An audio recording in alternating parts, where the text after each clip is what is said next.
Take a look behind the curtain with a real whistleblower and American patriot. Prepare to embrace the uncomfortable truth because this program has no time for comforting lies. Here is civil liberties enthusiast, Second Amendment defender, and recovering FBI agent Kyle Seraphin.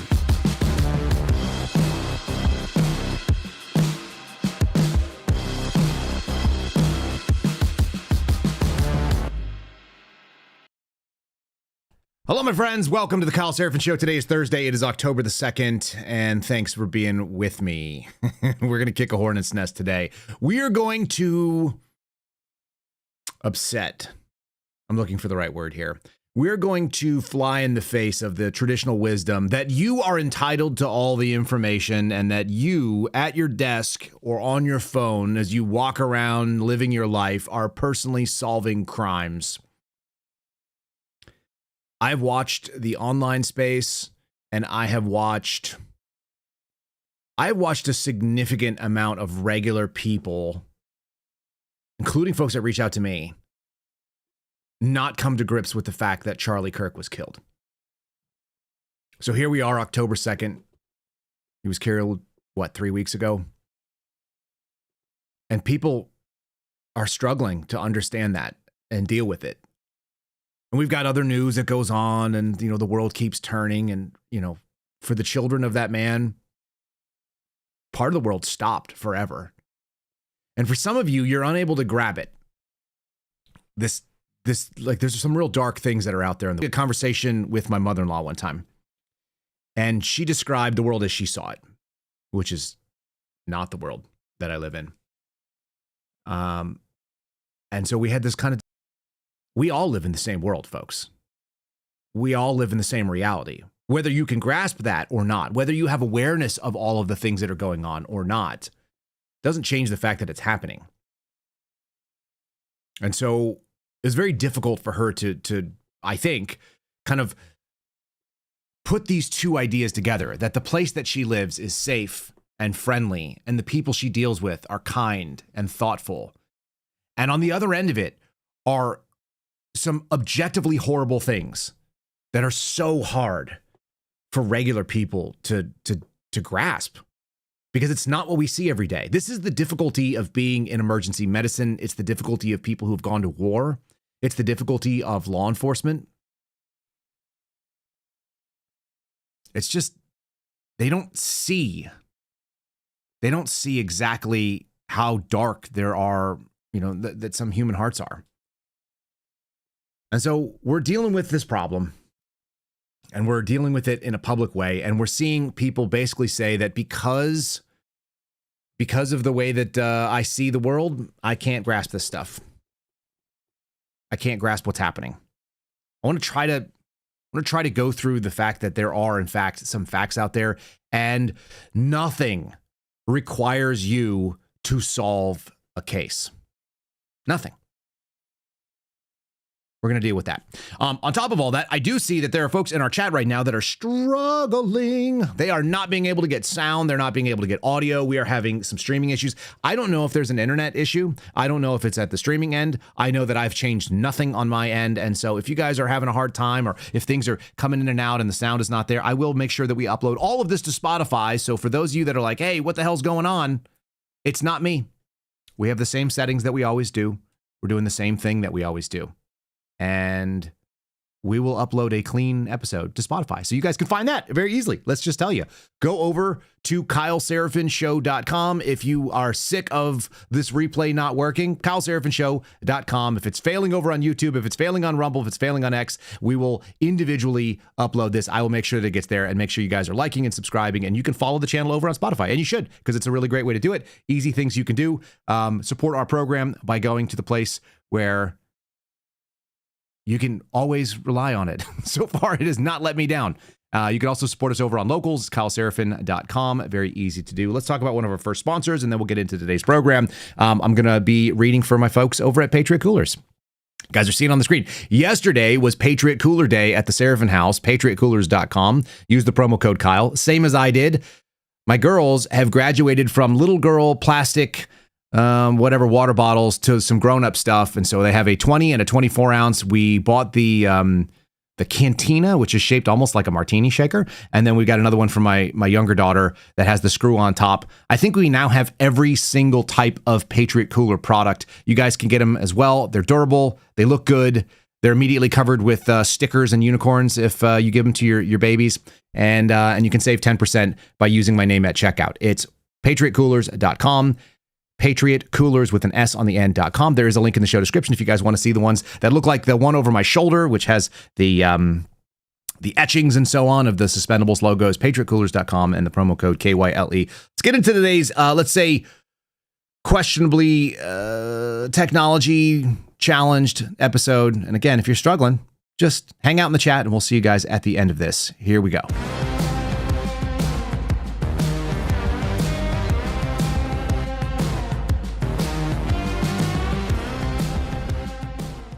All right, and I dropped a little message for all of you that are reading or trying to follow along and you can't. It's always interesting. All right, so let's talk about it. The government is closed. Maybe that's what's going on. Do you think? Is it a closed government is causing the folks over on Rumble to not be able to do their work? Perhaps. Perhaps it is. The question has come down. Like, we don't know if we're going to be able to survive this government shutdown that has now been going on for, 30-something hours. Very fun for me. Multiple different articles covering it, gave unlimited fodder for the news media. And just like I see people that have cracked and not been able to grasp the darkness in the world, the news media is simply doing what they do. They are doing the theatrical presentation about something that's not real. Here's Joy Behar, who in this clip claims that she grew up during World War II. For whatever it's worth, she was born in 1942. So I guess from 0 to 3 years old, she grew up during World War II. She doesn't know if we're going to be able to survive this. I'm going to go ahead and clue you guys in. America, as the current Union of States, may not survive the next 20 years, but people will continue on, and there will be people living on this land masses, and those buildings that were built in those cities will continue on. And it won't be Donald Trump's fault, but people will blame him. Like this lady right here. If you guys think that we can survive another 3.5 years of this, I think you're delusional. Every day there's some nihilistic it's only thing. Tuesday, Joy. Can we not start there? You're the one who I hate to be Debbie Downer, but every always tell day me this guy is undoing something in this country that we value. Every day, every day is a shock and awe here. And I, for one, am skeptical that we will survive this. I am not. If you need that for a week, I do believe in our system. You've seen worse. No, right? no, I have not. Worse. No, I grew up during World War II. It's Whoopi that says she's seen worse. No, I All right, I'm going to need Whoopi to cheer us up. No, every Cuban Missile Crisis, every president, civil rights, and they were all dealt with by presidents who were not, in the business of destroying the country and destroying the Constitution. I'm hopeful. I mean, we always had presidents who followed the law, including Nixon. As bad as he was, he had respect for the Constitution. And he didn't go after the military and call them names. I've never heard of such a thing in this country. We'll be right back. Oh my God. I mean, just who is the audience for that? I continue to wonder. I assume it's the same audience for the people that want to solve crimes through conspiracy theories online, that think that even though they don't have any information, they don't have any evidence, they don't have access to the witnesses, they don't have access to the case file, they have no legal charter, they're not a party of standing, they're not a member of the defense team, and they don't know the victim, that they also still should be given all the information they want. They just live in this like fantasy land. It's really weird to watch. And I suppose this comes from, and I don't know what the name of it is. I've tried to call it something. I call it like first person player syndrome or hero syndrome, but that's not a real name. That's just me talking about it.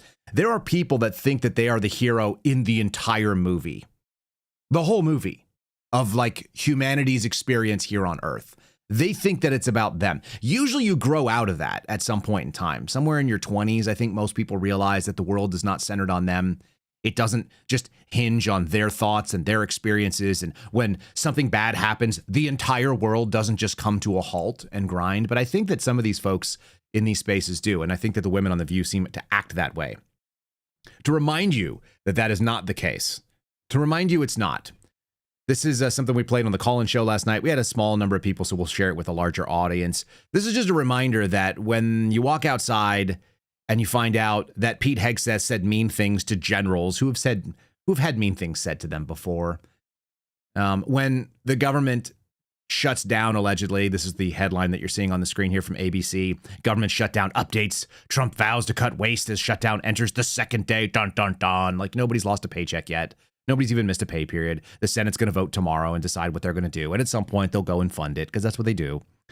You know, for all those people that are living in this like false catastrophe, here's kind of a reminder that if you go look for the shutdown, you're not going to find it. Let's see. Yeah, that still works. Maybe this.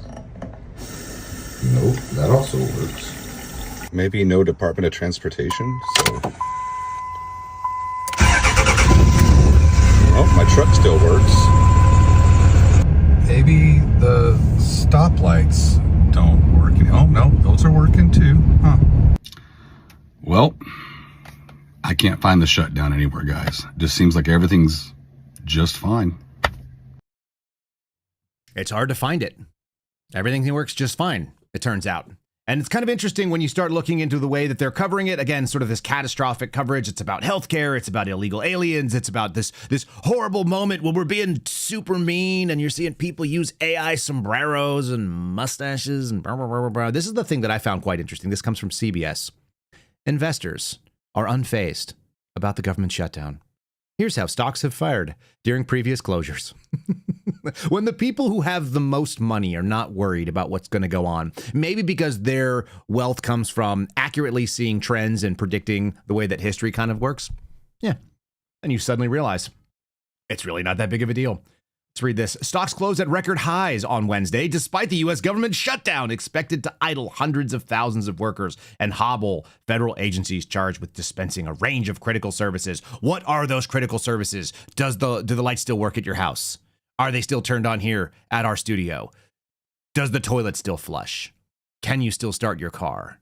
When you go to the stoplights, are they still running? Are all the roads still in place? I mean, there's a lot of quote unquote critical services. I don't know what they are coming out of the federal government, but can we just have a little bit of a sense of humor? How funny that is that they are calling it a range of critical services, and yet nobody has experienced a federal shutdown. I was a federal worker during multiple shutdowns. Nothing changed. Again, when people pooped in the toilet and they flushed it, it went down the toilet. Why? Because it turns out the federal government actually doesn't have that much to do with your life. It doesn't. Even the people who work for the federal government, who rely on it for their income, it didn't even affect us. Not for a while. And I don't remember even knowing that I missed a paycheck per se. Because if you're doing your job and you get paid regularly, which, by the way, federal government employees always do, isn't it your job to sort of insulate yourself against things because you know that you work for a group of clowns who don't want to pass a budget bill and would much rather do theater, as we showed you yesterday? If you want to see the theater, go back and watch yesterday's show. It's the entirety of show business for ugly people. Everybody on both sides of the aisle acting like one thing. Everything I do is super important, except that when you stop doing it, no one notices. Reminds me of some movie quote. I can't remember exactly what it was. The guy says, like, we're such a secret and capable government agency that when we snap our fingers, nothing happens. That's the federal government. Although shutdowns have serious real-world consequences for millions of Americans, no further information is what I would actually add to that because nobody can say what it is. Data trends show that they have modest impact on the financial markets and the broader economy, especially if the closure is brief, which it will be. Why will it be brief? Because there's always political pressure to do something, because they're making news stories about it like it actually matters. Quote, most of the economic activity is delayed, and it usually gets made up shortly after the shutdown, said Shamir Shamana. It's a good name. Shamir Shamana, a global senior markets strategist for Wells Fargo Investment Institute. I can't imagine this will be anything terribly disruptive to the equity markets. I can't imagine it'll do anything, it turns out. Yeah, that's what happens. It just doesn't actually matter that much. What you do get, which is very exciting, is an opportunity to do the blame game. What if we could just say that the other side was really mean, bad, and evil, and we could do it in ways that would actually own ourselves if we had a little bit of retrospective? So here's going to be a couple little clips. This one's actually kind of funny. Nothing like seeing a husband and a wife argue on television. This is MSNBC, hard left. Also nice to see Joe Scarborough admitting that he is on the left at this point. He usually tries to act like he's not, but I mean, it's pretty clear that he is. And here's Mika and Joe going at it, trying to decide whose fault is it, as if it mattered. I also just don't understand why we're blaming the Democrats for Republicans lying. At the highest level of office, they have the biggest megaphone. They have TV networks that repeat the lies and say things on those networks with no consequence. And the things they say are violent. Okay, so they're not only repeating the lies, but adding to this coarseness. Yeah. And there's no consequence to it. And we're blaming the Democrats? Yeah. We're blaming the Democrats for this. What exactly are the Democrats supposed to do? You keep repeating. They're supposed to fight back. Yes. They're supposed to know. They're supposed to do it. Like what exactly? No. Bill Clinton just completely abused and used Republicans in every government shutdown. I know, I was there. He was smart enough politically to do it. Barack Obama knew how to always get the best of Republicans. All right? We're not blaming Democrats for Republicans' lies. We're saying the Democrats at some point have to figure out how to answer those lies. And that's not whining. The whining comes from Democratic leaders that still don't have an answer to Republican lies 10 years into Donald Trump's terms. He's so emotional. It's the lies. Well, what if it was that everybody just lies because they're politicians? Didn't we actually used to believe that in this country? I just feel like I grew up in a time when people accepted that nobody liked lawyers. I didn't always know why that was because I was too young to have dealt with lawyers. But now that I'm old enough, I actually agree. And nobody liked politicians and nobody trusted them. They assumed that if their mouth was moving, that that was a lie. How about Chuck Schumer? He's been around. He's been in politics basically my entire life. CNN pointing out, didn't you say some stuff that doesn't really line up with what you're saying right now? Is that hard for you to square? One of the things that Republicans are also doing, and they're doing in the White House press briefing, with the running sound of Democrats talking about shutdowns in the past, including sound of you. This is the type of thing you've said about shutdowns in the past. Let's listen. What if I persuaded my caucus to say I'm going to shut the government down?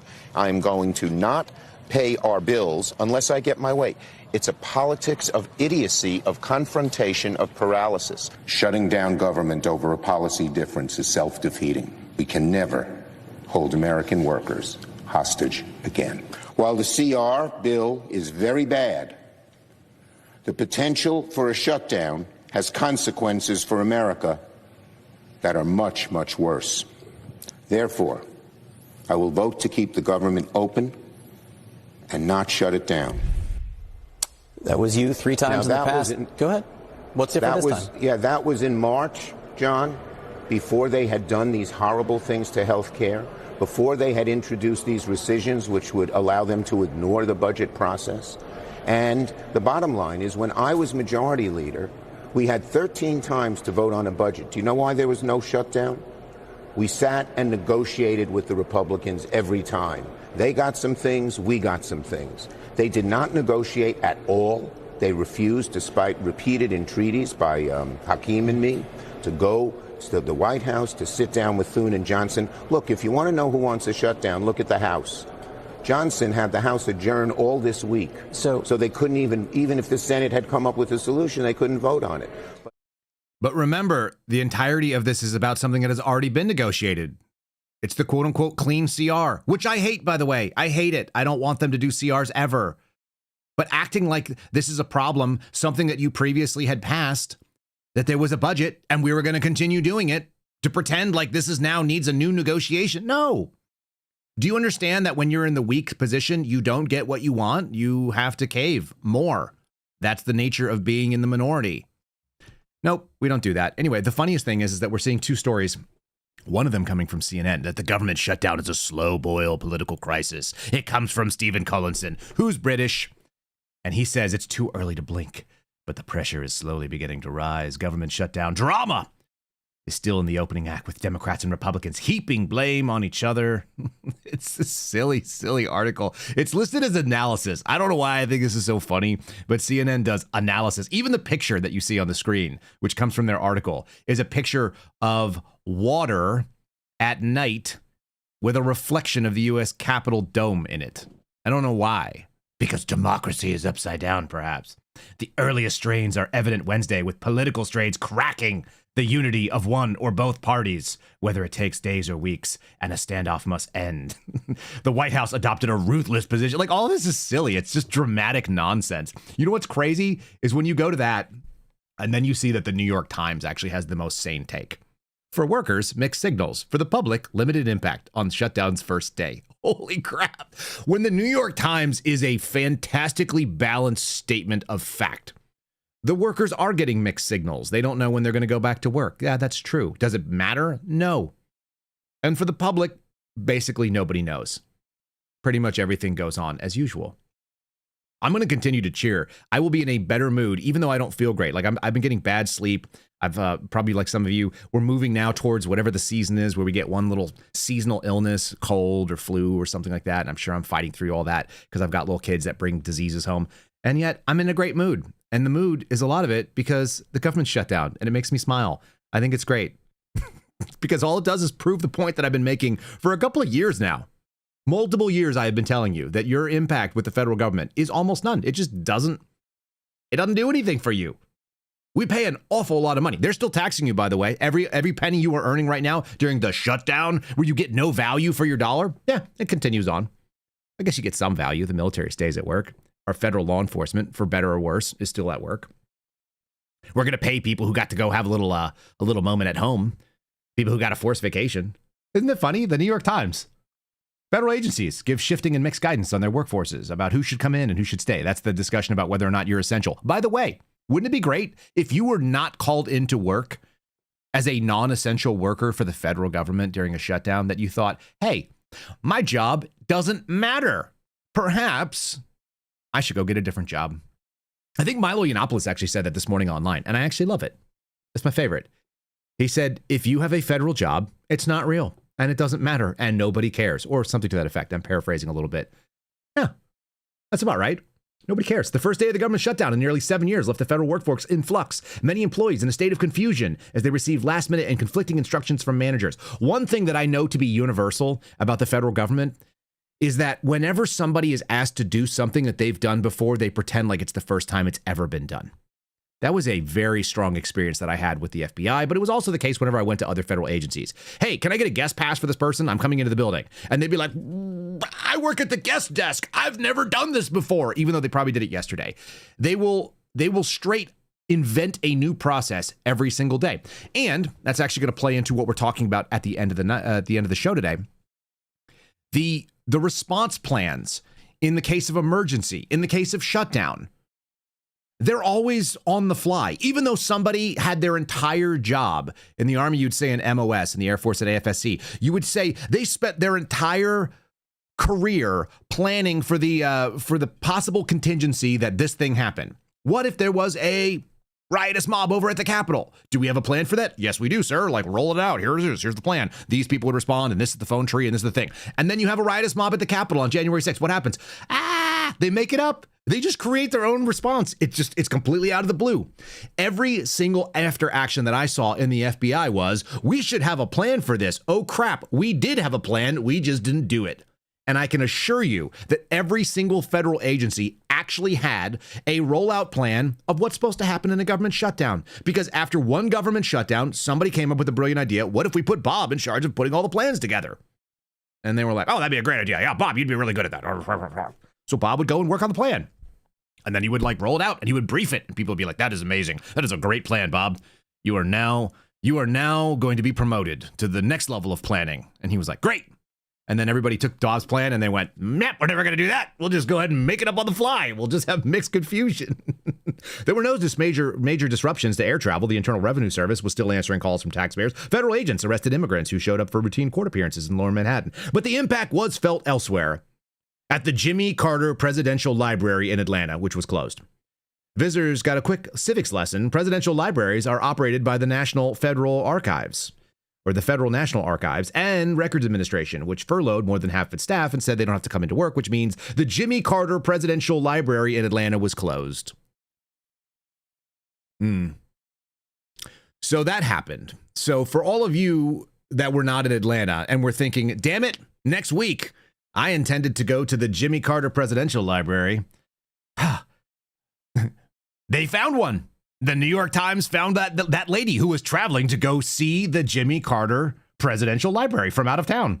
Quote, we thought it was privately funded, or we would have come in yesterday, said Cindy Mobley, 64 years old, a woman who's been living in this country for more than 6 decades. She didn't know. She and her husband were visiting their son in town, who's a freshman at the Emory University. And she wasn't able to go to the museum, so she's very upset. She said, well, it is a small price to pay if it leads to something better for all of our citizens. What a reasonable thought. Her life wasn't upended. She wasn't destroyed. She couldn't go see what Jimmy Carter put in his library, which has been there for decades. For Chris Hill, also of New York, interesting. The New York Times managed to find another New Yorker. On the first day of the shutdown, it gave them an unprompted message from the Department of Veterans Affairs. He'd been working with that agency to resolve a benefits issue regarding his late father because he himself was not a veteran. And he was surprised to see that the message informed him that the government was shut down and so that the agency services would not be available. Yeah, it turns out I had the same discussion with my attorneys last night. The question was, hey, you guys want some information from me on a very short deadline, by the way, and I'm not thrilled about it. Will it matter that the courts are going to be shut down tomorrow? And I talked to the secretary and she was like, well, we're open. And I'm like, yeah, but you're real people. You have a real job in the private sector. You're a law firm. Is the federal government going to be open? Will the courts be open? Will the clerk of the court be open to receive the document that you were requiring me to give you by 5 p.m. on this afternoon after giving it to me last night? Will it? And she was like, I don't know. And I'm like, I bet it's not, because the courts are really quick to shut down because they don't care. Just like the Jimmy Carter Library. It's not that important. Turns out the court system will wait. It's already been going on for years. We don't need a freaking deadline, and they're going to just shut down. So anyway, it's really funny. Then the best part is that the Trump administration, in order to prove how serious they were, they decided, don't worry about governance. Don't worry about doing things properly. I'm going to dunk a little bit here on them because I think this is really stupid and juvenile. All of the federal websites, all of the department websites had a banner stating, because the radical leftist Democrats didn't do their job, we have shut down the government and you're not going to be able to access our services. DOJ had it. The Forest Service had it. I saw a couple of others. This is truly dumb. Rather than worrying about proper governance and, executing executive power in the way that you're supposed to, they had some idiot go out there and run across little tagline banners and headers on all the government websites. You guys can check them out right now. In fact, we might be able to do that right now. Let me see. Let's go to Department of Justice. Let's go to their website and see what it says. And I bet you, there we go. All right. I think I can show you this. It's going to be cropped out a little bit, but you guys can see it on the screen right here. It says, Democrats have shut down the government. The Department of Justice websites are not currently regularly updated. Please refer to the Department of Justice contingency plan, which Bob made years and years ago, and then we threw it in the trash, but now we're trying to roll it out for more information. This is an official U.S. government website. So there you go. It's actually on the screen just like that. They did it everywhere. And depending on the department, they may have been more or less excited in their little header lines. All right. So yes. So that's what you found if you went to the government websites. The message blamed Democrats for the shutdown, which caught Mr. Hill by surprise. He said it was a political and one-sided message sent out by the department that's supposed to be dealing with veterans equally. You're not even a veteran, dude. What are you talking about? The VA is famously good and bad for all kinds of things. I've had great experiences with most of the VA, except when I tried to go in and do VA stuff, get some mental health services because I was dealing with unprecedented stress of losing my job. And then they were like, no. You must put on a mask, even though no one in here knows how to mask. You must come in and get blood draws so that somebody can talk to you on the phone from another state. And I went, that's not very smart. Legal experts, whoever they are, also say that this violates the Hatch Law, which is the Hatch Act, which is a federal law designed to keep the federal workforce free of political influence and coercion. Well, bros, we're slowly rolling back the problems with the Hatch Act. I'm pretty confident we saw a Hatch Act violation in 2020. Over and over again, as the federal government didn't do anything about BLM and didn't step up and defend federal properties and allowed FBI agents to take a knee while wearing FBI placards for BLM for no particular reason. So they did that. And then they did the other thing where they were violating the FACE Act and they were only enforcing law enforcement on one side of the coin. When we talk about weaponized law enforcement, when we talk about weaponized government, yeah, that should be a Hatch Act violation, it turns out. If you're going to go out there and use the government for your purposes, which is what every single party has been doing of late, and this didn't start with Donald Trump, as you heard Joe Scarborough say, 10 years of Trump, that's not when it happened. Obama was into it. I don't know if it started under Clinton or not, but we've been slowly walking towards an executive branch that is more and more like a monarchy. And everybody keeps shirking their jobs, which is why we have a damn government shutdown in the first place. Congress doesn't want to do it. Now, In true amusing fashion, we have outrage from the left about one of the dumbest things possible. This is an ABC News story. What you're seeing on the screen is the AI generated, which by the way has a banner saying AI generated image. Do not believe that this is real, with Hakeem Jeffries with an outstanding mustache. If we could all grow such a mustache, men, I think we would. It's got the tips, it's perfectly formed, it's nice and dark, it is filled in all the way across, and then Chuck Schumer, looking like Chuck Schumer. The sombrero is actually a pretty nice fit. It's hard to find a sombrero that fits your head so well. So AI did a really good job of creating an AI image of Hakeem Jeffries wearing a sombrero. The left was very offended by this. I played it yesterday for you. And the response was they wanted to make some images of fat JD Vance, which is also pretty comical, where he looks like this fat caveman, and then some other ones where he has silly glasses on and some other stuff. And they were tweeted out by none other than Gavin Newsom, and Gavin Newsom actually, I think, signed a bill in California, or was at least pushing a bill, that would have made such things illegal. So, at least hypocrisy realms. The best part is that JD Vance is laughing about it, because it's funny. It's actually funny. Can we not laugh about things?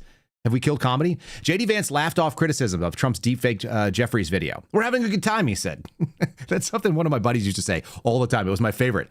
Whenever something would go kind of like weird and strange, my buddy Carl would look over and he would say, everyone is having a good time. Yeah, we're all having a good time. I'm having a great time. The government is shut down. One of you just said that my enthusiasm is contagious. I hope so. Let's carry on with the story. Vice President JD Vance on Wednesday laughed off criticism of President Trump's post of an AI-generated video that depicted House Minority Leader Hakeem Jeffries with a fake mustache and wearing a sombrero. As I said, it's a very handsome look. He should be so lucky. Vance claimed during Wednesday's White House briefings that the deepfake video was just a joke. He said, I think it's funny. The president's joking. We're having a good time. You can negotiate in good faith while poking a little bit of fun at some of the absurdities of the Democrats' positions. Even, poking fun at the absurdities of the Democrats themselves. And then you have the picture on the ABC website, and it's like AI generated warning. Trump posted the video to his social media platform shortly after Hakeem Jeffries and Senate Minority Leader Chuck Schumer met with him, and they are very upset because they're super serious people and they do super serious negotiations. Here's that super serious, not mustache wearing, and definitely not wearing a sombrero guy talking to Jake Tapper, and CNN decided to just crush him a little bit, which is actually kind of amusing. Donald Trump blessed it as well. So let me ask you about a provision that the Republicans are talking about quite a bit. I know you want to talk about, and Democrats want to talk about, extending the Obamacare subsidies, which expire at the end of 2025. But they talk about the provisions, and it's right here, subtitle E, and this has to do with the repeal of health care subtitle changes, and specifically what it is. How they characterize it is you want to give health insurance to undocumented immigrants. I understand that's not really an accurate depiction, but what it does do is... It's a lie. It's a lie, but what you support does bring back funding for emergency Medicaid to hospitals, some of which does pay for undocumented immigrants and people who don't have health insurance. And also there is this provision, and it's not about undocumented immigrants, it's about people with asylum seekers and people with temporary protected status, et cetera, but about their ability to get Medicaid. So they're non-citizens, they're not undocumented, they're not illegal. Why even include that in a bill, knowing that they're going to seize right upon that and use that to message? I understand that Donald Trump blessed it as well. So let me ask you about a provision that the Republicans are talking about quite a bit. How many caveats did Jake Tapper just work into that little clip? I mean, he's just hanging on to the talking points, and he's like, I know I gotta make a point, and I hate it. I hate that you're wrong. It's a lie. It's a lie, but also, he's just trying to, sort of make everything okay and smooth over the fact that it's not actually a lie. As he just stated, he was like, yeah, pretty much what you want to do is give people who are illegal aliens or non-citizens, or take your pick of the term, access to healthcare. That seems really important. And you're also trying to make this claim that you're going to pass something and there needs to be a negotiation after this negotiation has already taken place. This is also kind of funny. Again, when you got me agreeing with people from places that, generally speaking, are not people I agree with, I know something's wrong. What you are about to hear from the Democrats is not true. The Republican partisan spending bill that they introduced is not clean. Well, first of all, let's be clear. It's not a clean bill. It's a dirty bill. Well, that's all a lie. It's not a clean continuing resolution. Listen, I like Hakeem Jeffries. I think he's got an amazing future. He's got better fights than this. This is a clean CR. What does that mean, by the way? Continuing resolution. Instead of passing a real budget like they should, this just says, hey, remember the last one? Let's just continue at those levels again, all right? Now, that may mean that certain people who should get less won't, certain people who need more won't, but a clean CR means that this is an extension from the last set of, in this case, Biden's spending levels. Okay? That's what a clean CR is. This is a clean CR. Wait a minute. Cuomo disagrees with Jeffries. Jeffries must be right. Don't take my word. Take the word from the nonpartisan committee for a responsible federal budget. They say this is about as clean a CR as you could get. Okay? Again, it's a continuation of a March stopgap measure. All right? Essentially a continuation of spending levels from Biden, absent about $13 billion. But when you look at it as a function of the pie, it's literally a rounding error. I don't like that. It's a lot of money, but it's a rounding error. Again, don't take my word for it. How about taking this guy's word? So then he goes through a whole bunch of evidence showing exactly what we're talking about. We're going to break away and talk about something that actually does work, which is not our federal government, as we continue to find out, unless they're trying to track you. And you guys might want to do something about that. Your phone is a tracking device. It's in your pocket. Whether the government shut down or not, all the collection agencies are out there. Big tech, corporate data brokers, and yes, even federal governments, law enforcement, and so on. They're still trying to fight for a piece of your data. Sometimes they just buy it. They don't ask. They take it. And that's why my friends over at Silent exist. slnt.com/KYLE is the website. Make sure you're using Kyle at checkout for 15% off. Silent makes Faraday gear and gear that works. It's not the cheapest. It's just functional, and that's the key. It shuts down wireless signals like cellular, Wi-Fi, Bluetooth, GPS, RFID, near-field communication. Guess what? All those are actually still working, even though the government shut down. No signal means no tracking, no remote access, no breadcrumbs. It's the same tech that is trusted by folks in special operations and counterintelligence investigators around the world. If you want to block your signals, if you want to avoid surveillance, if you want to get secure comms, if you want to just shut things down and have a moment of peace and quiet, if you want that silent, go to slnt.com/Kyle. We have one sitting here on the desk. I have two sitting behind me. I've got a backpack that's sitting behind me as well. I've got another one downstairs. They have great technology. It's really well designed. That's not common in these spaces. They make it, if you want to buy a US made product, you can do that. If you work for a government agency and you need that, if you work for a state agency and so on, check them out. Go to slnt.com/KYLE. And if you're looking for something bigger, if you're actually looking for a corporate contract, just email me, by the way. Go to info@kyleserafin.com. I'll hook you up with the lead sales guys over there. Happy to help you guys out if you're trying to find something. They make great stuff. And I would trust this stuff in the field because I have done my field tests on it and it makes sense. Drop your phone in a silent Faraday sleeve. Get off the grid. Get completely silent. Stay invisible to the outside world. Not like some of these other clowns. You know who might need a silent bag is one of these guys. Let's cover, I got about 4 more stories I want to run, and then we're going to talk the Charlie Kirk stuff and maybe debunk some of the nonsense and maybe put a little bit of sanity back into your life. And some of you are going to disagree with me, which will be just fine. All right, here's how it goes. ICE impersonator incidents rise during Trump's second term. Uh-oh. Alleged ICE officer impersonations are rising, says CNN. This is super scary. By the way, I love when they write these stories that are like narrative formats. There's a long-standing FBI joke. I'm not going to get into it, but Sensei Burton wrote this piece about the atmospherics, and it was a 302, so it was like the account of a search warrant or a arrest warrant being served, and it was written like a novel, and that's how these CNN pieces are always written. This one is for subscribers only, so I got access for you. A woman in a black jacket and an ICE t-shirt hid her eyes behind sunglasses and her face behind a mask as she stepped up to the hotel clerk's desks. When she pulled out an ID card that seems to show she was an immigration agent, she made it clear to the frightened young clerk that she had no choice but to follow her out to a silver sedan. This was no immigration raid. It was a kidnapping, police say. And the woman in the Immigration and Customs Enforcement uniform, authorities say, was no federal agent. She was a jilted ex-lover using the cover of government's expanded deportation efforts to commit serious crime and try to eliminate a romantic rival. CNN reviewed the court filing, social media posts, and local news stories and found 24 incidents of people posing as ICE officers in 2025 in cases that range from political agitators seeking to kidnap and intimidate immigrants to those using the guise of authority to rob, assault, or rape victims. Okay, so what I just learned was people commit crimes because people are crappy. And sometimes crappy people do really bad things. And when an opportunity arises, they use their crappy instincts and their sort of fallen nature to do this particular trend, and they may have been doing something else previously. I don't think that because ICE has decided to get rid of illegal aliens from this country, suddenly a bunch of people were like, holy crap, I could do a crime. You want to do crimes? Do you think people get together and they're like, hey, we've never committed crimes before. We're generally law-abiding people. But now that Trump is in office and he's got ICE agents going out there and grabbing people, what if we pretended to be them and kidnap people for rape? Is that a real thing?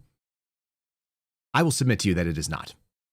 But CNN, citing research done by CNN, I mean this, data from September 12th of 2025, the data was collected through detailed searches of court filings, social media posts, and local news stories. So obviously, like, very rigorous research done in 20 days.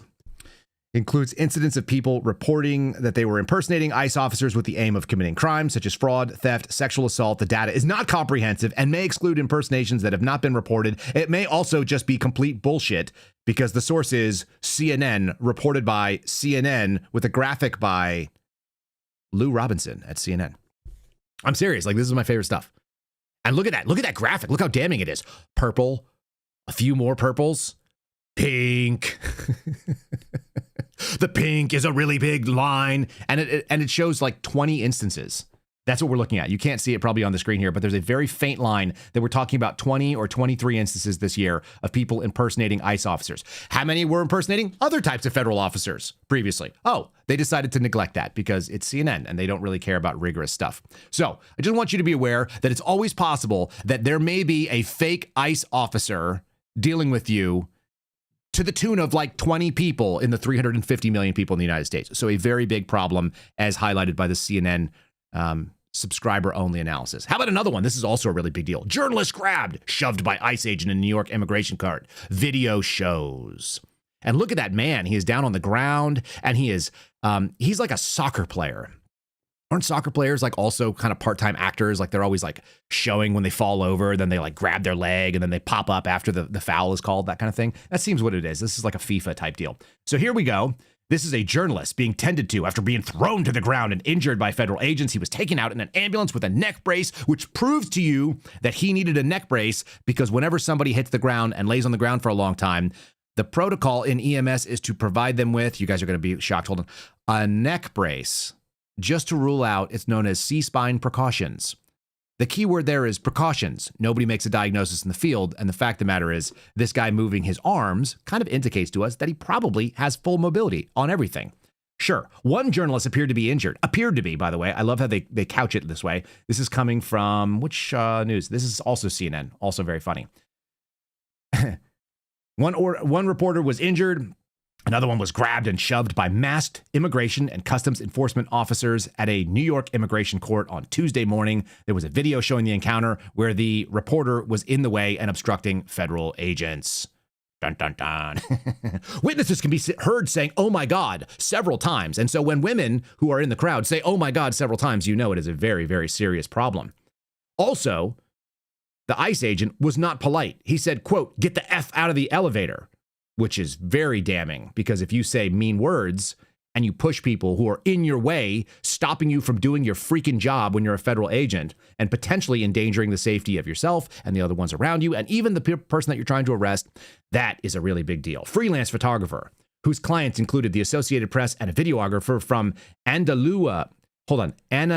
I got to make sure I get that right. Anadolu.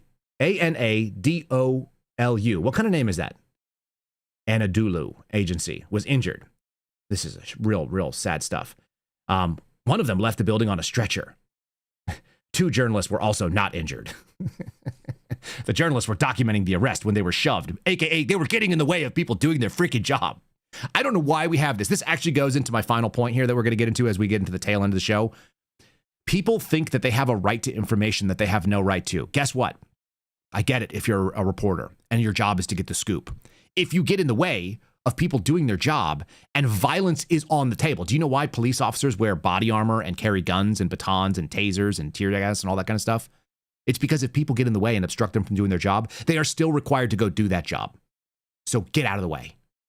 It's real simple. Like, You don't get to be up in the face of people who are doing their job. They may move you for their own safety, for your own safety, for all you know. But we have a whole group of people that have stepped into this space that think that their job is important in and of itself and that they are the most important person. And this first-person shooter, first-person hero, main character syndrome, whatever we want to call this thing that people are living in, it's the reason why you get this. It's also the reason why you get this story, which is super fun, and I'm not even going to touch on it too much, but the woman who was, she's a woman now, I guess she's old enough, Greta Thunberg, who lectured all of us about climate change, also decided that she was going to go save Gaza, and it turned out it worked out exactly as much as you'd expected. She got on a boat, and then it didn't work, and then she got on another boat, and they accused somebody of trying to sink them with a drone, even though it was probably a flare that they fired themselves and tried to burn their own boat down. Israel then intercepted them as they were bound for Gaza, and so that is a story that is being covered by NBC, and it's also very funny, and there's black and white footage of it, and they said we've been attacked or abducted. They actually made videos prior to being boarded and stopped doing the thing that every one of us would have predicted. If you were like, hey, can a group of autistic teenagers get in a boat and a bunch of other hippies, can they sail a boat into an active, let's call it security action by a nation state? Can we do that? And you'd go, no, they're probably going to get intercepted by the Navy. That's probably what's going to happen next. The best is they're standing there next to a diesel output, whatever it is, pipe, because they have diesel motors on there that move these boats around. Israeli forces intercepted the aid flotilla. I don't know what the hell constitutes a flotilla when you are in a bunch of like goofy sailboats and you're a bunch of clowns like tards bound for Gaza. It was being closely watched by people around the world. The Israelis boarded the boats, detained the activists, including Greta Thunberg, who were seeking to break the blockade of the Palestinian enclave with their peaceful global Sumud flotilla. And the Israelis were like, no, can't do that. So they were stopped. Anyway, there's their picture, and they're holding up the flag. They're flying a Palestinian flag. Shocker. This did not work. It reminds me, Già troppa frociaggine. There is far too much frociaggine, and apparently the left will continue to embrace these clowns. Also, here's another picture, and you know it's super serious because all of them are surrendering with their hands up on a night vision camera. If I had a clip of how dare you, I would how dare you right there. And let me just add as my last little piece before we go to the Charlie Kirk thing. This story seemed in line with all of that as well. Police chiefs around this country have sounded the alarm. This is NBC News reporting it. That there is a rise, a disturbing rise, no less, in rhetoric, citing political threats. So we are going to get to that piece because I think that's part of it.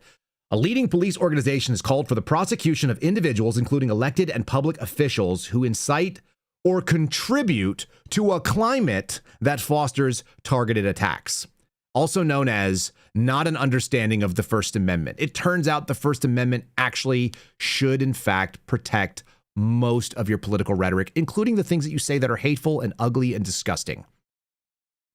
It's a long-standing belief in America, and the left used to actually be a part of it as well, where they said, yeah, you may say ugly things, but that is your right in America, and nobody needs to protect nice speech.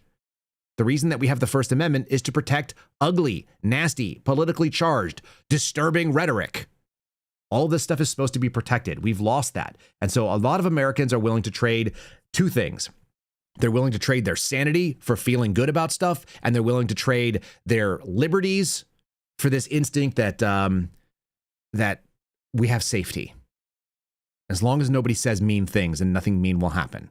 It turns out the people that were dressing up like ICE officers and doing theft and scams and other things, they were doing other crappy things earlier. Again, I'm gonna say to you that these people were saying ugly things for a long time. Although the internet has made it much easier and the bar to entry is lower, it doesn't mean that you don't have a right to do this stuff. This group of current and former police leaders citing rising threats of violence and expressing alarm over a disturbing rise in rhetoric in the United States have called for criminal prosecutions for individuals, including elected officials, who incite or contribute. This one is the part that bothers me. Inciting violence is actually a crime.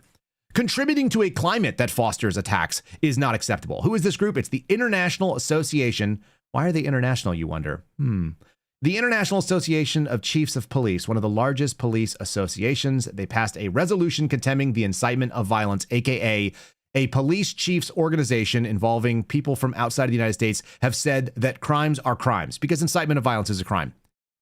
Isn't that something? There's been a disturbing rise in rhetoric from political and community leaders that has contributed to the acts of violence against law enforcement officers, elected officials, and members of the public. So everybody, I guess.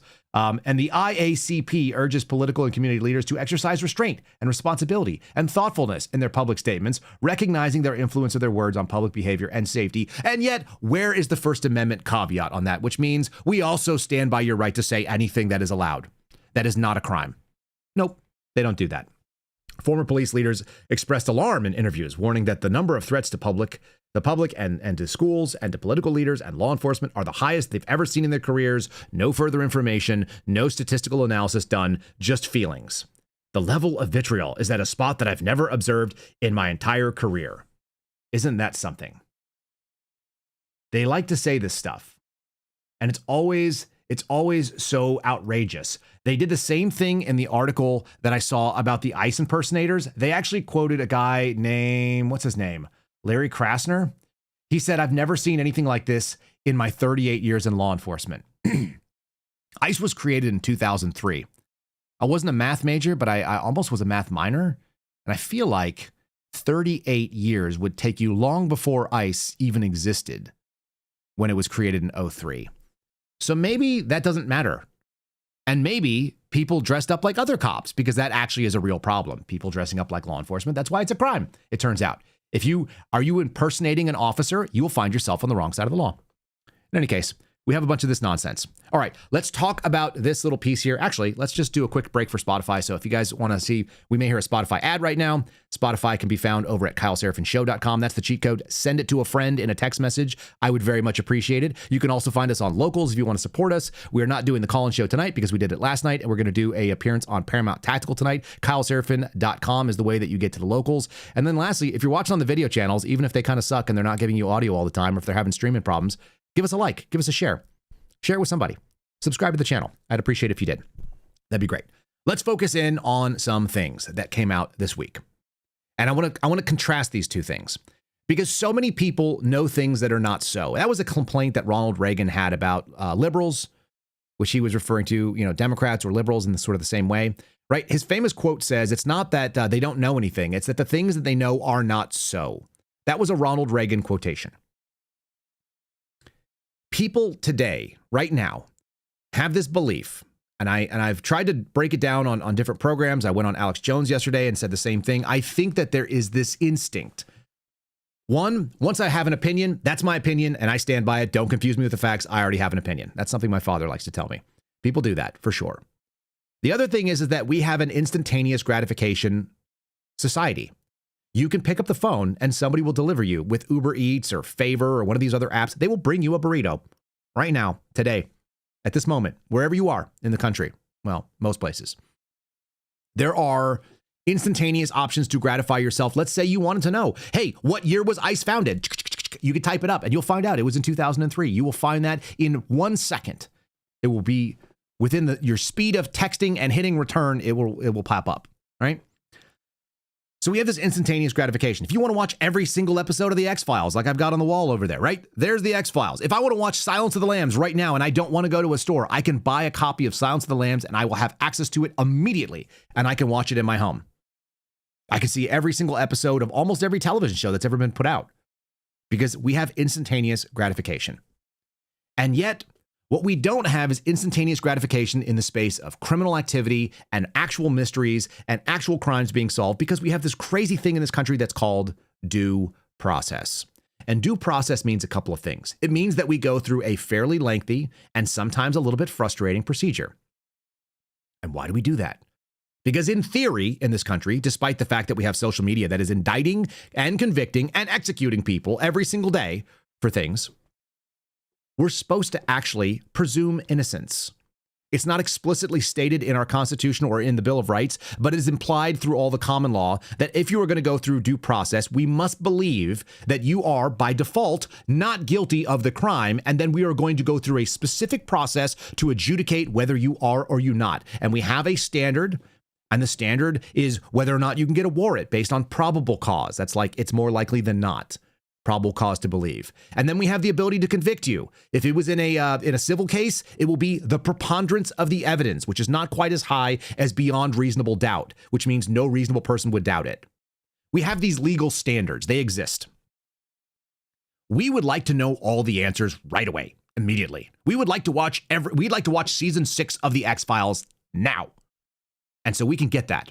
But what you cannot do is have access to all the data that the people who actually are doing due process have now, because it's not something you're entitled to. What you're seeing on the screen next to me, which I've just been talking past, is a laboratory report which was leaked to John Solomon by the FBI and to Congress, apparently. And it is something quite interesting for those people who have been interested for a very long time. North of 5 years. This is the FBI laboratory report, which is now public, which is dated January the 13th of 2021.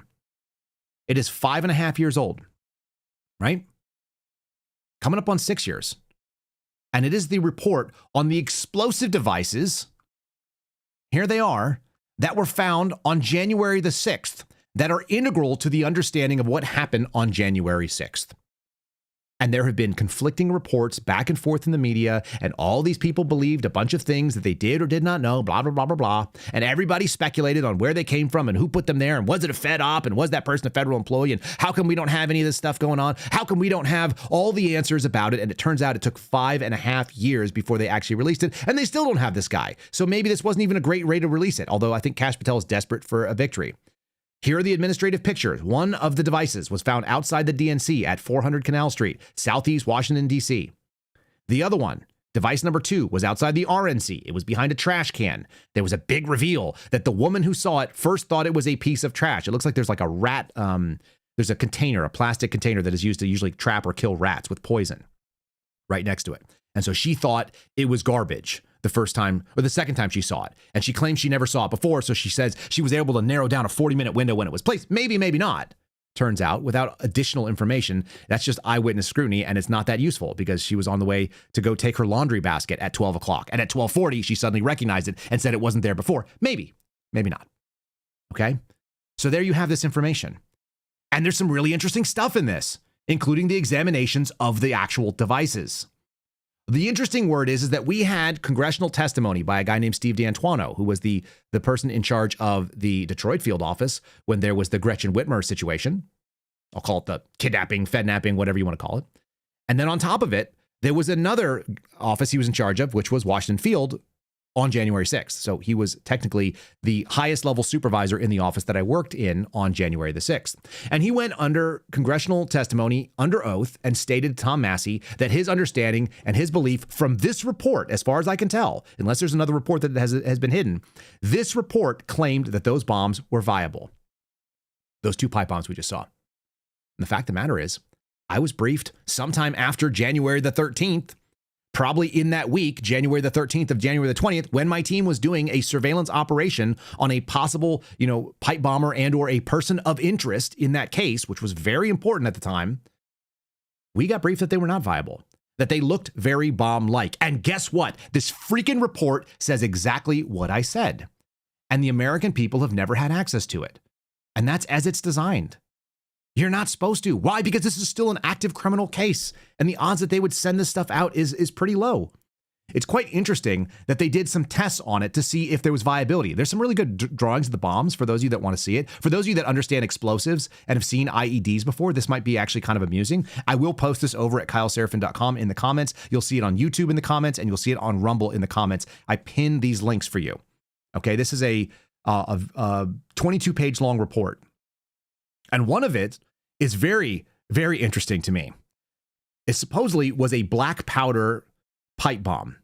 And the powder from device 1, item 2, which is the tube, contained an oxidizer potassium nitrate and fuel sulfur and a fuel consistent with charcoal. The powder was tested for thermal susceptibility, a flame test, with negative results.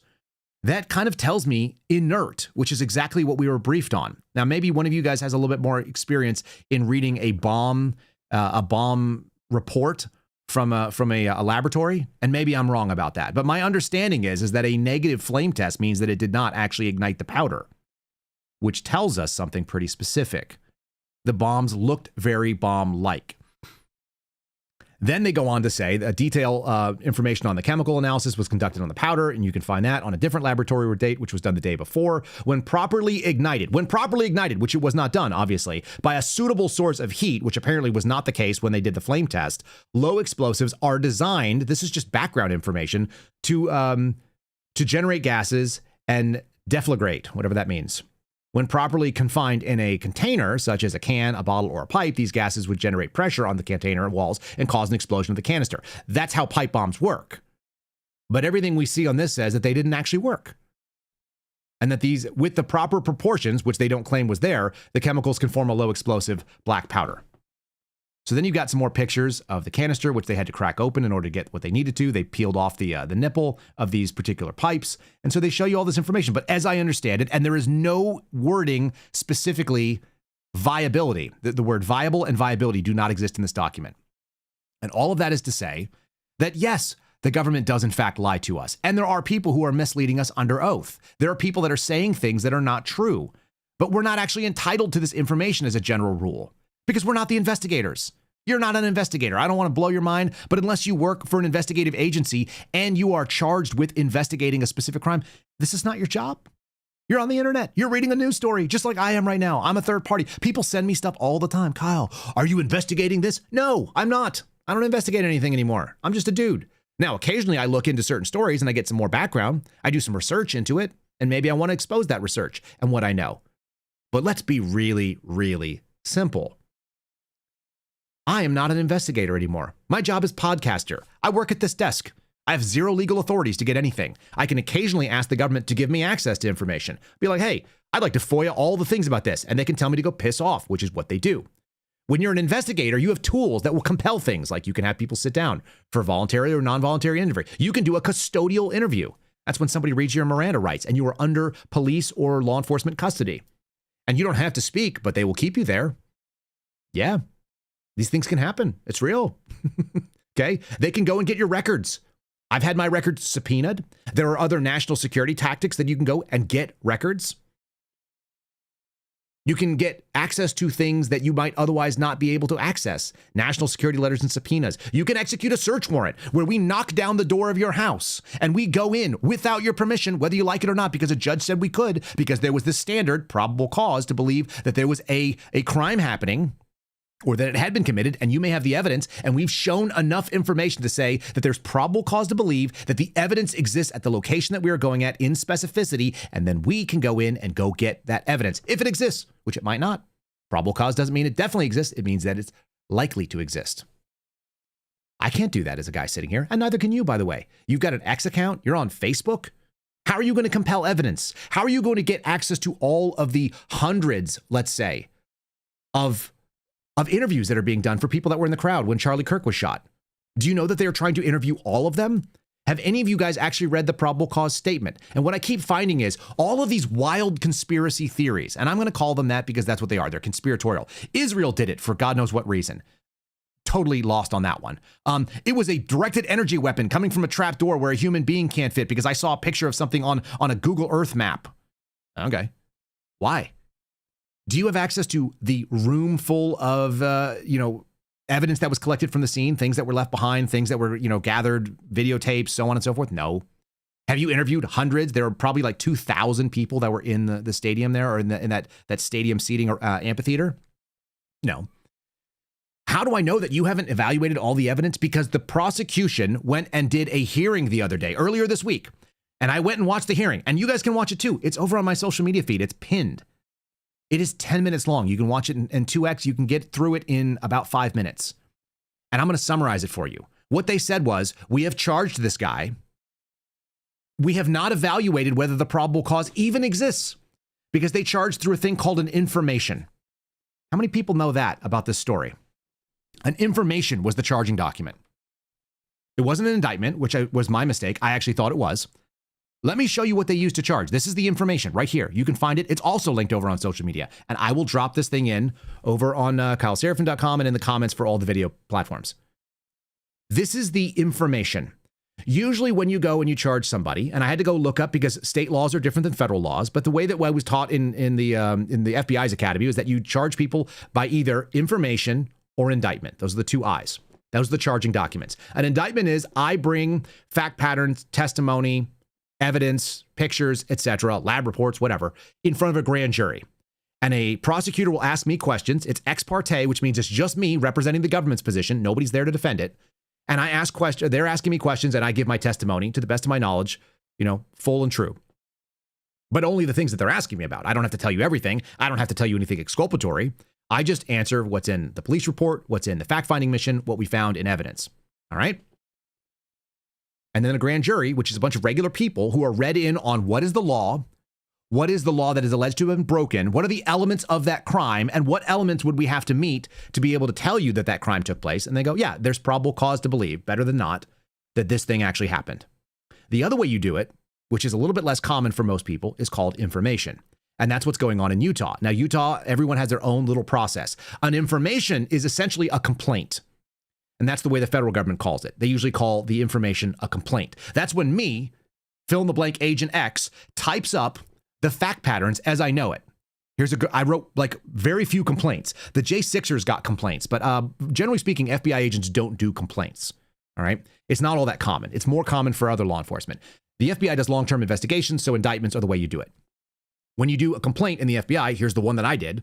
We had a guy that called on the phone to a federal prosecutor's office on a recorded phone call and said that he was going to kill some judges. And then he named those judges and said that I have a plan to do this. I am this person. He named himself and said, I want to do this. Now, this man wanted to go back to prison because he didn't like being out. He was a homeless guy.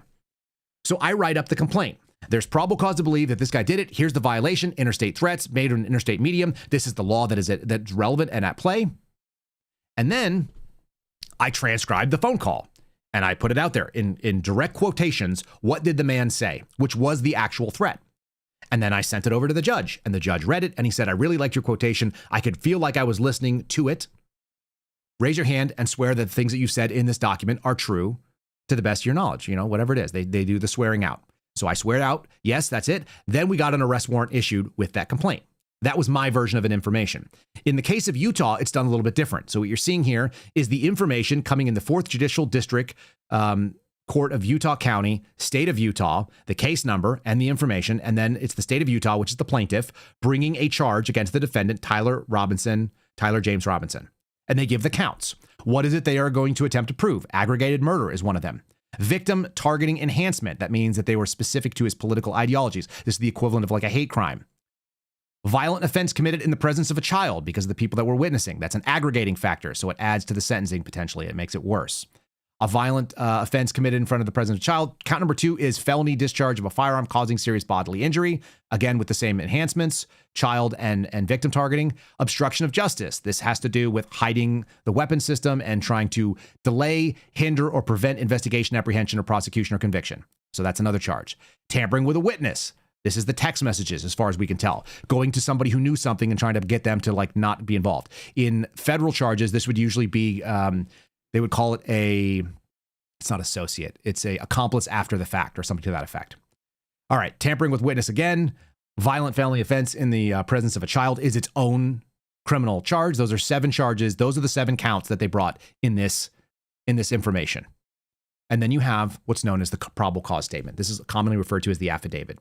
This is the thing that the officer will swear out. In this case, it's actually the prosecutor who's swearing it out. And as it works in this system, the way that I understand it, and I'm open to being corrected by attorneys who work in Utah if you guys have more experience, but this is done in very serious cases on occasion where they will bring this information forward. They will write up the probable cause statement and the charges. They will submit it to the judge. They will get an arrest warrant. They will put that person in prison. And then within, I think it's 15 days for like minor offenses and 30 days for serious offenses. All these timelines are screwed because of this, because there's so much evidence and the defense has said, hey, let's take our time.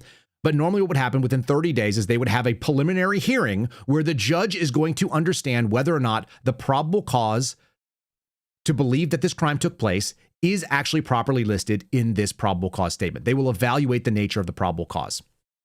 That's the preliminary hearing. Now, Tyler Robinson hasn't had one of those things yet.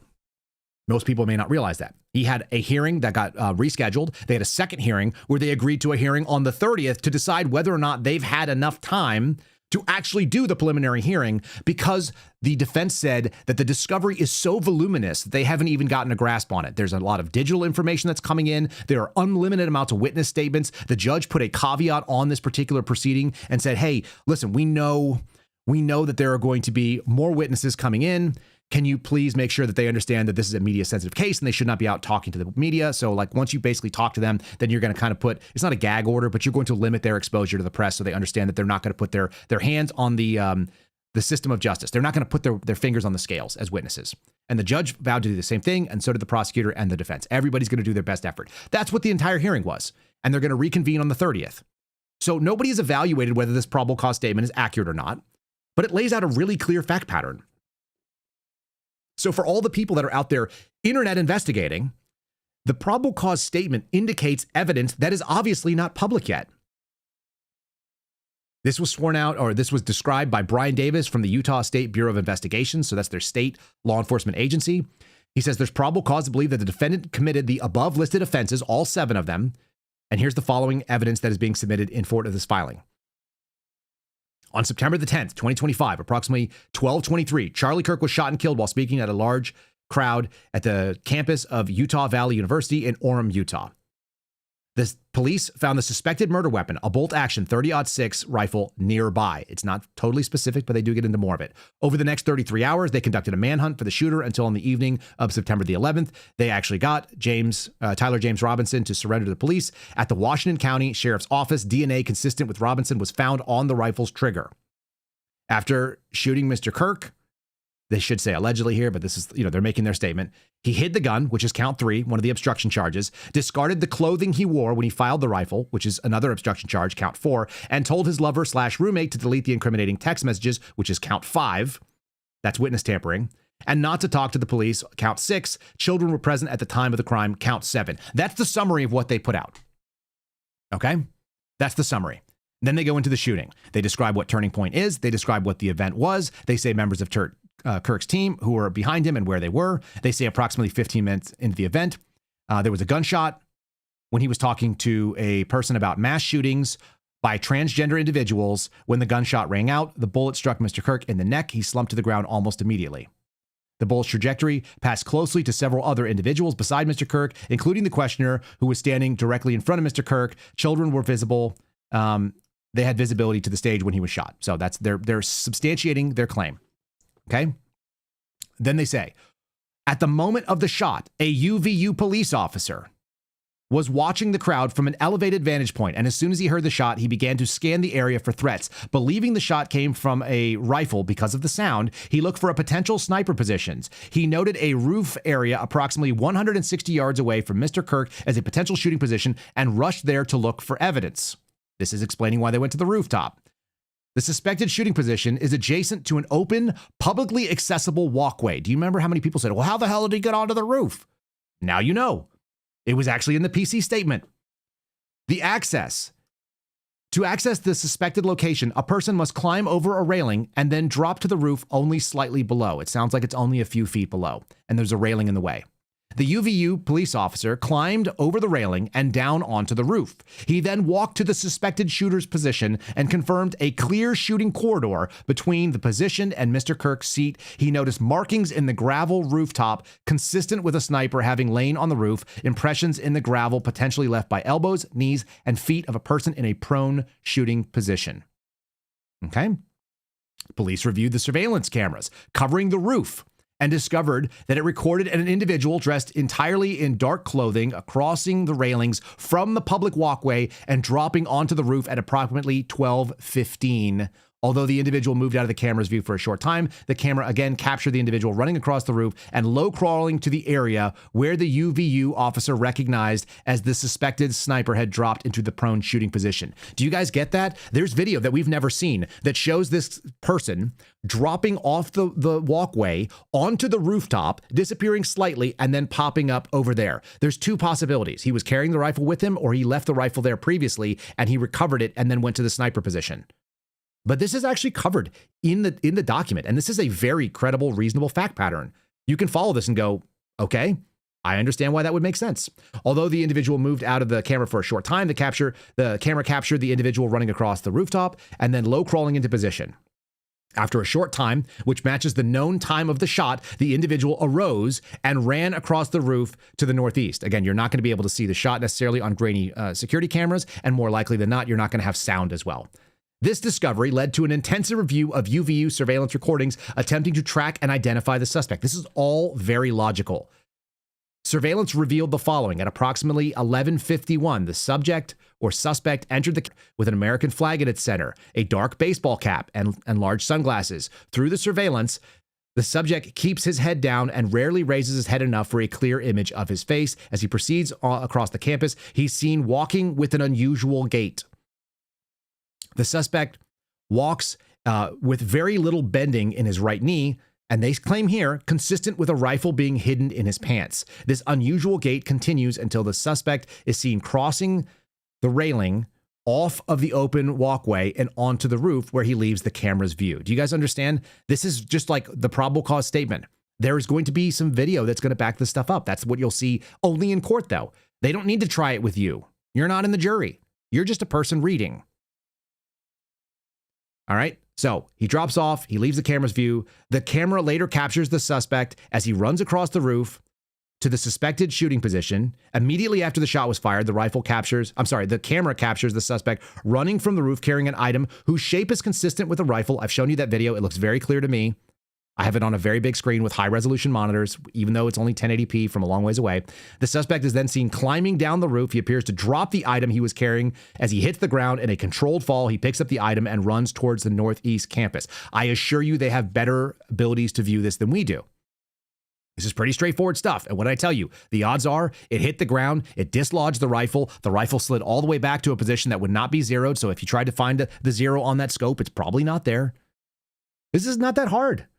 And so then they went on and did a logical search. The officers followed the suspect escape path to the northeast side of the campus, where they believe the suspect left campus and entered a wooded area. In the wooded area, investigators found a bolt-action rifle wrapped in a towel. The rifle contained 1 spent round and 3 unspent rounds. That means he fired the shot and did not cycle the bolt. I'm giving you my color on that. This is consistent with the facts that the officers observed at the time of and immediately after the shooting. No shell casings were found on the roof, suggesting a bolt action rather than an auto-loading weapon, and only a single round was fired. All of this stuff lines up. Then they say what's on the rifle. They may have gotten a typo here, but they actually categorize it OWO, blah, blah, blah. There's also the possibility that these text messages, which were recreated. So here's the things that were written on the rifle that they've described. Rifle, ammunition, towel were sent for forensics. DNA was consistent with Robinson, found on the trigger, other parts of the rifle. You'll notice in here, no one says that he disassembled a rifle. Not once. That's not in here. There is no mentioning of disassembling a rifle and putting a rifle back together and having to establish zero and all the other crazy shit that I see out there on the internet. Why would that be? Because it's not part of the probable cause claims. Then they go on and talk about the investigation, finding the guy, the roommate. There's more on here. Here, I'll go back to this. You guys, I will post this. You should read the whole thing if you have strong feelings. And then they have a recreation in the same way that I transcribed a phone call, which was not in text. They recreated the text message exchange without timestamps, right? Without the actual screenshots of what they were. And they said, here they are. And so maybe they've got the notices bulge UV or UWU wrong, but that's an officer typing this up. That's a human error, most likely, if I had to guess.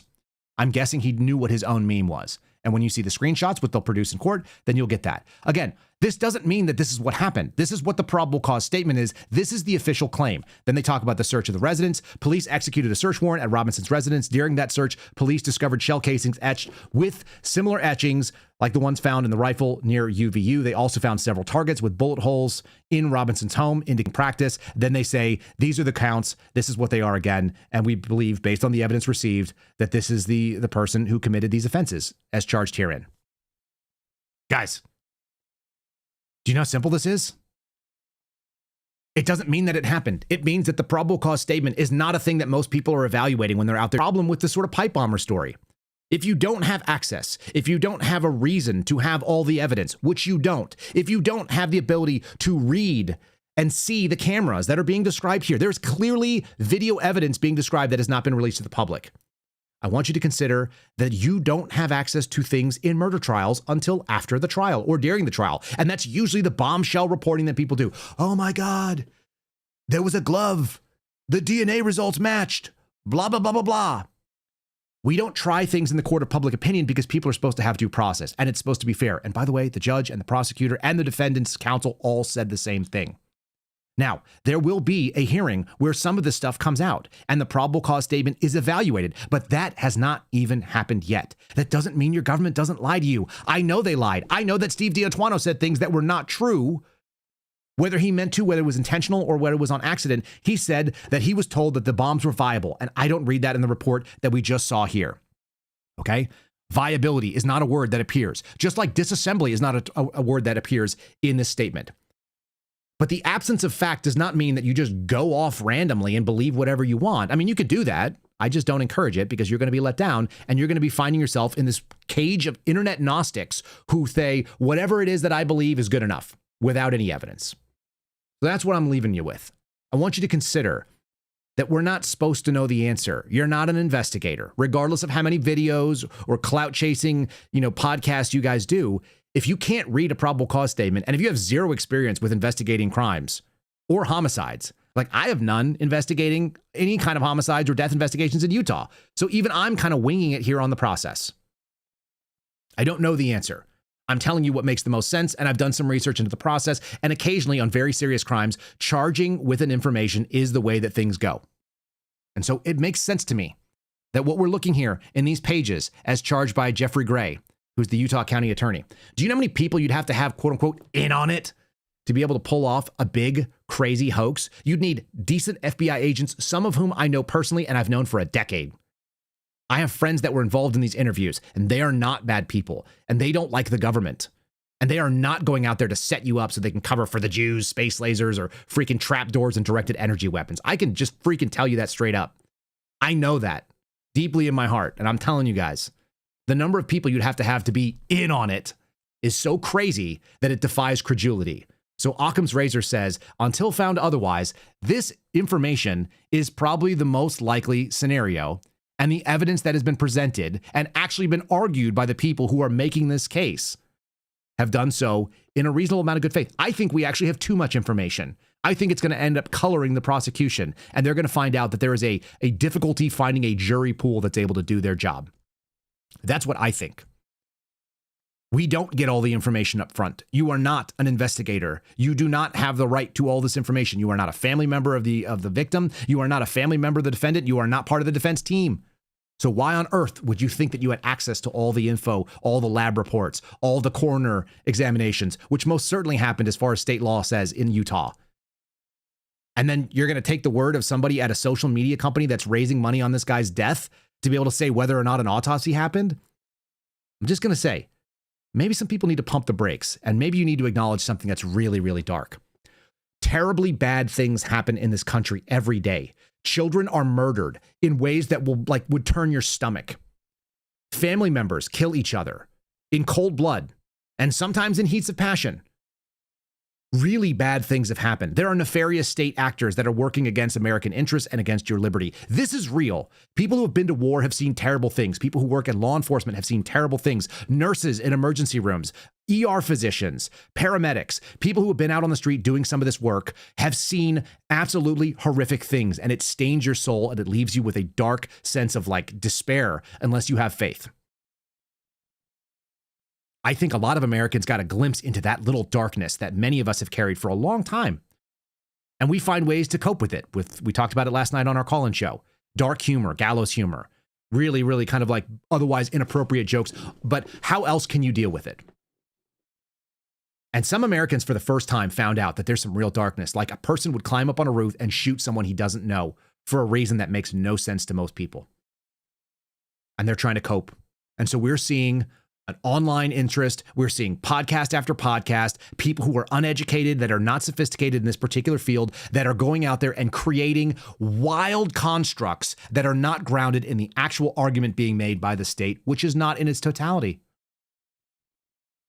So I'm going to encourage you guys, take a deep breath with this stuff because it's bad. In the same way that there's no actual change, the government doesn't actually shut down, regardless of all the political theater that we're seeing about it. There's going to be more, and the longer it goes on, the more they're going to act like this frantic thing has happened, and the more that you'll realize that you don't need the federal government in your life every day because it doesn't do anything. It doesn't change the water. It doesn't change your electricity. It doesn't change whether your car starts. It doesn't change whether the stoplights work. It doesn't change whether your minister, your pastor, or your priest shows up on Sunday to say mass or to say your faith service.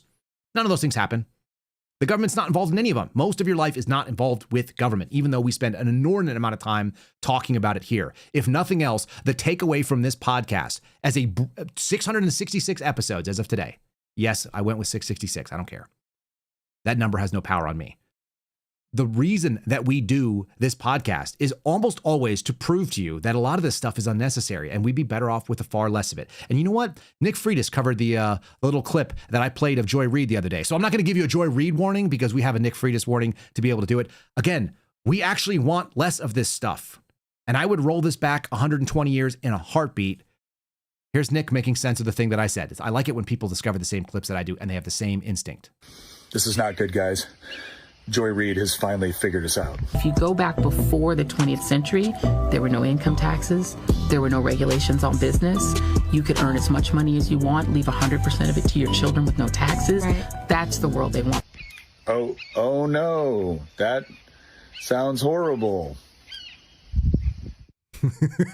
Right? If you guys had problems while you're watching the video on this, if you're watching the beginning and you're like, what the hell's going on? I don't know what's going on. Streaming services seem to have problems. Maybe it's solar flares. Maybe it's something else. Maybe someone's screwing with us. Go to KyleSerafinshow.com. That's Spotify. Go check us out over there. Find us on Locals if you need to, if you want the resources of the documents. And then if you're watching, even if it was kind of crappy on the platform, give us a like, share the video, subscribe to the channels you're looking at, whether it be Rumble or YouTube. I'd appreciate it. I've got a palate cleanse for you because I'm not going to leave you with just one. That's not it. In fact, I might even leave you with multiple palate cleanses because I think that was a relatively heavy message. Let's start with this guy. I played this last night again, but not always that I interview or I identify with the thing that a guy with a face piercing and a face tattoo say. If you've tattooed your face, we probably have very different choices, but this guy's actually right. You know what? The older I get, the more I realize that so many people are fucking retarded. It doesn't matter if you're a fucking billionaire. You can still be fucking retarded. And that's life. That is life. That is true. All right. Final thought for the day. I know we went a little bit long on this and I spent a lot of time essentially just reading a complaint because most people won't do it. So maybe listening to it will help you. Let's do a reflection. This is a guy who I probably don't agree with on a lot of things, but I definitely agree with this. And he's one of the great actors that did True Detective. If you want a glimpse into real darkness, and I remember watching it multiple times when I was at the FBI Academy. Go watch True Detective Season 1. The other seasons aren't as good to me. But here's Matthew McConaughey, who I will always have a soft spot for, maybe because my wife and I bonded over the fact that there was a party at the Moon Tower, and we used to live under a Moon Tower here in Austin, Texas. It's a real thing. Here he is talking about the difference between a nice man and a good man. And I will tell you that I have never heard this expression or this specifically. One of the followers on X actually tagged me in this. But I very much agree with his position, and I've never aspired to be particularly nice, which some of you will also find. It actually upsets people a little bit that I don't want to be nice. I don't care to be nice, and I've said this for many years. I'm not necessarily a nice guy. I oftentimes, if you are in a troubled situation, I will be a nice guy to know because there's almost nothing I won't give for my friends. Difference between nice man and good man. Very critical. Let's listen to this real quick. What's the difference between a nice guy and a good man? A nice guy gets along. They don't necessarily have discernment or judgment, not sure what they stand for or stand against. A good man has ideals that they stand for and they'll stand against, and when they're tested, a good man is not a nice guy. Being a good man is a lot harder, for good reason. You're not going to be most popular, not going to be always most affable. It also doesn't mean you got to be a dick or an asshole. It just means sometimes you got to go, I believe in this is for me, and that is not for me. And because that is not for me, if you do trespass into my space, upon me and my family, I will do my best to cause consequences. And I'm going to let you know that. I hope that's apparent. Because I'm not going to intrude on you, but if you trespass that on me, I'm going to stand up for it. And that, we can talk our way out of that, great. You know, it doesn't always work that way. Mm-hmm. A good man's not looking for trouble. But if it comes, and if he or something he cares about most were susceptible being trespassed on by trouble, good man does what he can to do to stop that. Isn't that right? Isn't that the way it's supposed to be? That's the way I see it. I think that's what the suspendables found. And the sad thing is that we found that a lot of folks in law enforcement, particularly over the 2020 and the COVID crisis and the stuff that went on there, we also found out that there's a lot of nice guys, what we would refer to as good dudes, a lot of good dudes, but not necessarily good men in these categories. So focus in on that maybe for a little bit. Let me know what you guys think in the comments, as usual. God bless you. I look forward to seeing you guys again for this Friday. This week feels a little bit long right now, and maybe it's because of some of the shenanigans that are out there. See you again soon. Thanks for listening to The Kyle Seraphin Show, streamed live weekdays on rumble.com/Kyle Seraphin. Follow Kyle on Twitter, Truth Social, and Instagram @Kyle Seraphin.